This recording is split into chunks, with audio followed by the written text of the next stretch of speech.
ఊరందరిది ఓదారైతే ఉలిపెరి కట్టది ఓదారి అనే సామెత వినే ఉంటారు. అచ్చం అలాగే ఉంటుంది కొంతమంది నాయకుల ధోరణి.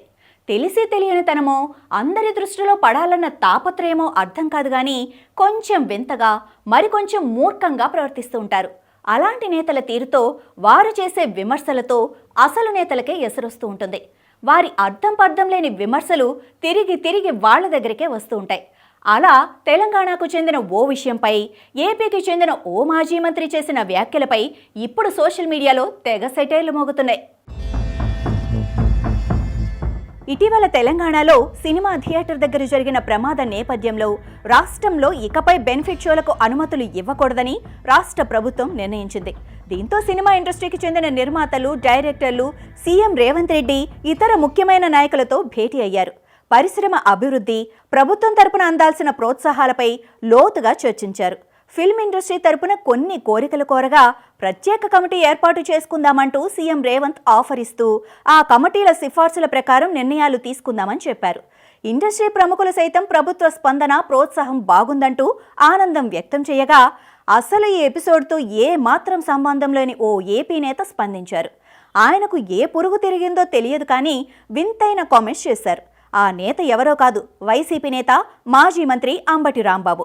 పుష్ప 2 సినిమాలో స్మగ్లర్ తనకు ఎదురు తిరిగిన వారిని లొంగదీసుకునేందుకు సోఫాల్లో డబ్బులు పంపిస్తాడు.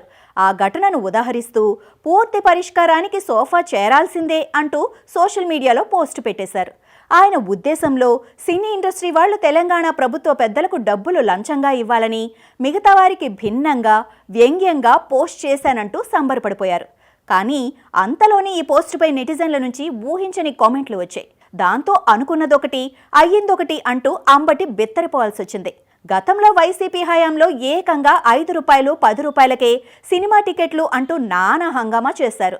వరుస జీవోలతో జనసేన అధినేత పవన్ కళ్యాణ్ సినిమాకు డబ్బులు రాకుండా అడ్డుకునేందుకు పూర్తి ప్రభుత్వ వ్యవస్థను దుర్వినియోగం చేశారు. ఎంతో విలువైన ప్రభుత్వ అధికారుల సమయాన్ని పాడు చేస్తూ ఎంఆర్ఓలను సినిమా థియేటర్ల దగ్గర కాపలాకు పెట్టారు. కలెక్టర్లతో తనిఖీల పేరుతో వారి సమయాన్ని వృధా చేశారు.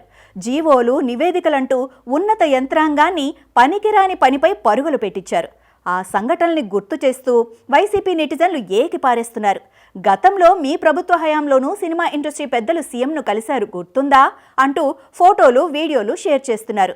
మరి మీ అధినాయకుడికి ఎన్ని సోఫాలు అందాయో చెప్పగలరా అంటూ ఓ నెటిజన్ కామెంట్ చేయగా, అందరికీ మీలాంటి ఆలోచనలు ఉండాలిగా అంటూ మరొకరు, మీకు వీలైనట్లు అందరికీ కుదరదు అంటూ మరొక నెటిజన్లు కామెంట్స్ పెడుతున్నారు.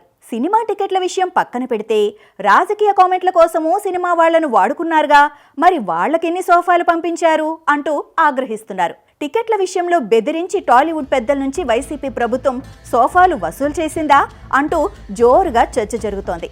వైసీపీ నేతలతో పాటు ఏకంగా వారి అధినాయకుడికి అంబటి కామెంట్లు పుణ్యమాని చీవాట్లు తప్పడం లేదు.